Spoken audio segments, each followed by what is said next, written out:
saja ya Allah, harta saya masih ada di sini, di sini, di sini, tapi oleh ahli waris saya tidak mau disedekahkan atas nama saya, sebentar saja ya Allah.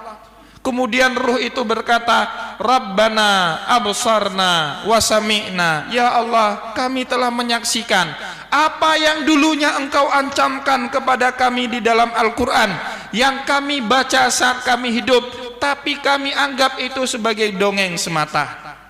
Maka kaum muslimin yang dimuliakan oleh Allah, kata Imam Ali bin Abi Thalib dalam salah satu makalahnya, beliau berkata, an-nasun niyam wa idza matun tabahu. Hakikatnya manusia ini sekarang tidur. Dalam kehidupan ini seolah-olah kita sebenarnya tidur, tapi pada saat kita mati, disitulah kita baru terjaga dari tidur. Oleh Imam Hamzah Al-Fansuri